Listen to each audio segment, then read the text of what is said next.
but I think I may have heard the phone click, and that means we are going to be joined now by Mike Penna from the Horse Racing Radio Network. Good morning, Mike. Hey, Seth. Good morning. Happy New Year. Happy New Year to you, too. We haven't had you on for a few weeks. How were your holidays? Everything was good. It was really busy. Actually, my wife and I have been on the road with the Pittsburgh Steelers for the last 5 weeks, so it's been a lot of fun. We had a blast doing it, and unfortunately that came to an end Saturday night in Pittsburgh, but ready to focus on horse racing full-time again. My colleague on the prior show, Anthony Mormino on the Handicappers Report, wanted me to ask you if you watched any of Laurel Racing Saturday as they superimposed on the track, "Go Ravens." No, I did not. You know, there's actually a horse by the name of Steelers over Ravens, who, ironically enough, is a Maryland bred. And immediately after the game, I was getting tweets from one of my HRN colleagues saying that they're going to have to change the name of that horse now. So I didn't think that was very nice. During football season, there are no niceties, particularly when you get to this time of year. Luckily for me, I've shifted my attention to college basketball, and I did that probably about 10 weeks ago, being a Jets fan. But at least I can root for the draft, I guess, or something. But happy to have you back, Mike. And as always, we like to give folks some thoughts about Horse Racing Radio Network and the archive, and I pulled it up last night. And boy, if folks want to go to the archive, you had some really nice interviews over the past week. Kieran McLaughlin, John Terranova, and Jockey Talk with Johnny Velasquez. Yeah, thanks, Seth. I appreciate that. Yeah, Kieran and John joined us on the Equine Forum show this past week and really had a nice time visiting with them. And Johnny V, Jock Talk is a new show that we just launched on the network a few weeks ago. This coming Tuesday night will be the 4th week of the program, and it's something I've wanted to do for a couple of years now. And as you know, we have our Trainer Talk shows every Wednesday night from 6 to 7, and those have become extremely popular. And I've always thought that a show talking with jockeys for a full hour and hearing their stories and their lives and their backgrounds and those types of stories would be amazing. And I haven't been disappointed with the first 3 weeks. Mike Smith kicked it off for us a few weeks back, and then Chris McCarron joined us in studio for the full hour, and then, of course, Johnny V last week. And so many different things coming out of those interviews, and it's much more about their life and their backgrounds and some of the things that people won't know about these jockeys, and that's what really made it fun to visit with them and hear their stories. Yeah, and as you say, Trainer Talk, I've listened to a number of those, and they're great, and I appreciate that. I try to do a lot of that when I'm up at Saratoga and get these guys live on the set, try to get some of the background and just some of the humanity that makes it a little more fun to follow some of these guys. But I have that 10-minute bite. You've got the luxury of an hour with some of these guys, and they're really fun interviews. And to toss the jockeys into the mix, I think folks, as I say, will find them very informative and learn a little bit more about these guys and make it a lot more fun to follow them. Yeah, I absolutely agree. And, you know, John Velasquez, for example, telling us the story of how he first learned English when he came here from his native Puerto Rico. He didn't speak English at all, and Angel Cordero Jr., his good friend and now agent, took him under his wing, and Johnny would sit there every single day, and multiple times a day, he would watch The Little Mermaid with Angel's daughter, and that's how he learned to speak English. He picked up on words that were in The Little Mermaid, and he would write them down, he would find out the meaning, and that's where it all started. And, of course, now he speaks fluent English, and as we know, maybe the top rider in the game today. That's funny. That's great. And again, folks can find those interviews. HRRN website, you type that into Google, you'll find it, and you go to the archives and you can pull up all those interviews. Mike, let's shift our attention now to some of the stakes action from the weekend, because we have some 3-year-old action to take a look at, and it's getting to that time of year. I'd like to toss out and get some opinions as we move through some of these races. And we'll touch on, first of all, New York kicking off their Triple Crown Trail with the Jerome on Saturday. And Mike, I pulled up the entire race here because I did want to show the start, and I'll alert people. El Kebir, the 7-5 favorite, is the number 9 horse. NASA is number 8. A horse that I thought was interesting, Ostrolenko, the New York bred, who threw in a couple of good races early in the career for Pletcher.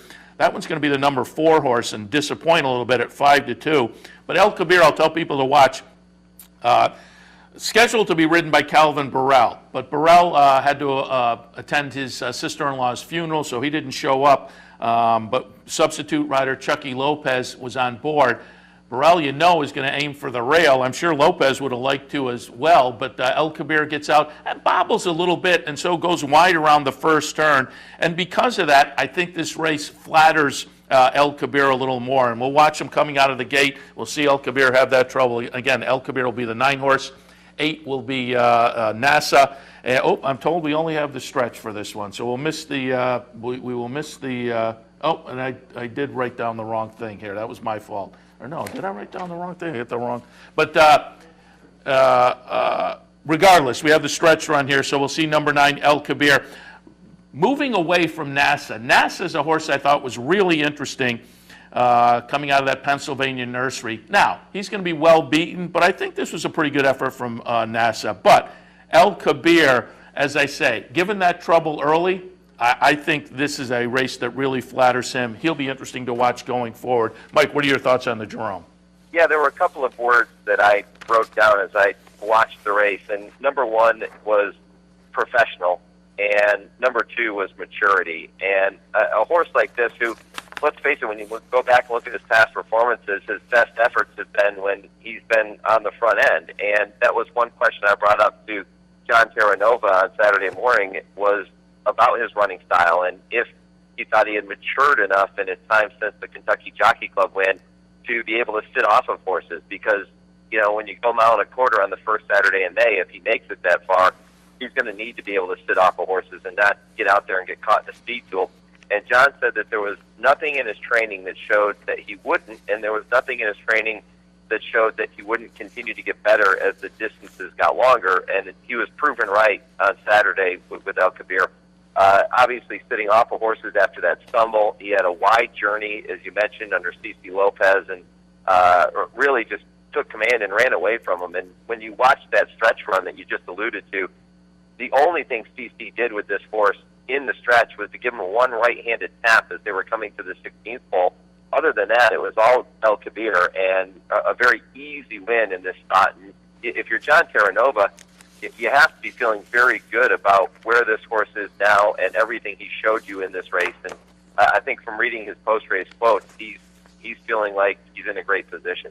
Yeah, and the guys in the control room pulled a save there, and they did get the entire race while we were talking earlier, so hats off to them. We're seeing them come into the stretch right now. And after the race, Terranova, the follow-up article by Grenigan, the Racing Forum, says they're looking at either the Withers on February 7th or perhaps the Gotham. Now, the Gotham, of course, is going to offer more points, but it's one of those situations where Terranova is quoted as saying, when they're doing well, you run them. And so I have no disagreements with that, because I think oftentimes these guys put away their horses and aim for spots a little further down the calendar, and then all of a sudden you come up with a ding and you don't get your chance anyway. Yeah, that's exactly right. And you know, one thing with El Kebir, and Jenny Reese joined me as well from the Courier-Journal. She joined me on the program Saturday morning, and I asked her about that Kentucky Jockey Club win, and she was obviously at Churchill that day, and she said it was a good win, but you have to question how far the horse wants to go. And as I said, Terranova said there's no sign that he doesn't want to go this far and that he can't keep getting better. And until he proves us wrong, you have to believe in El Kebir.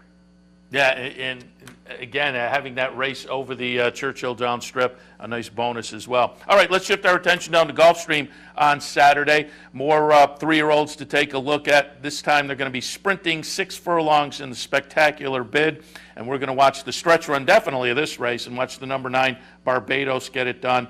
And Barbados is very interesting going forward. Second will be the even money favorite, number 10, Ready for Rye.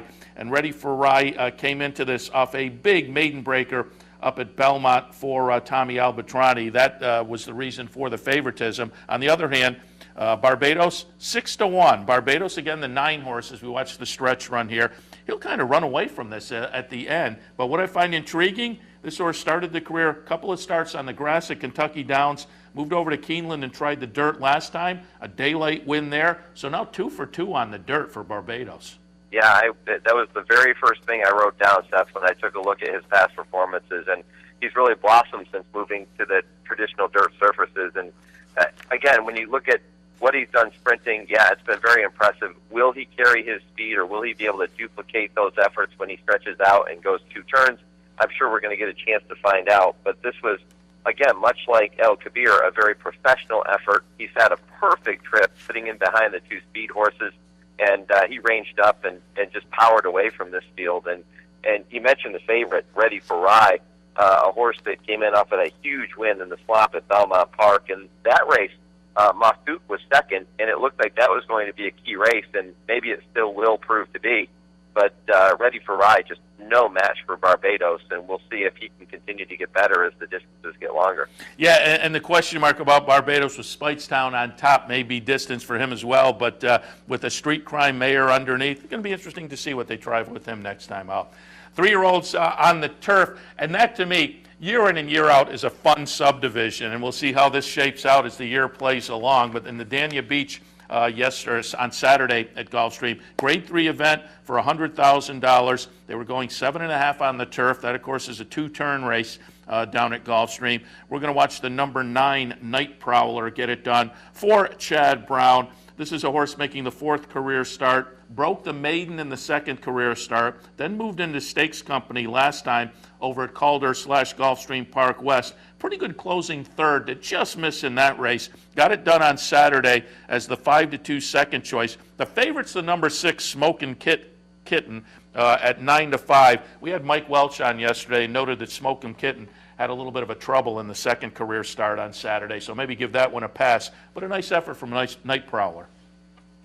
Yeah, and you mentioned the fact that he kind of missed the break a little bit there, and Javier Castellano after the race saying that was probably a blessing for him, because if indeed he had broken sharply, he may have gotten hung 5 or 6 wide around that first turn and lost a lot of ground, which could have cost him the race. But because he broke a little bit slow, Javier was able to tuck down toward the rail. He was able to save all the ground in this race, and you know how important that is with grass racing to be able to save ground.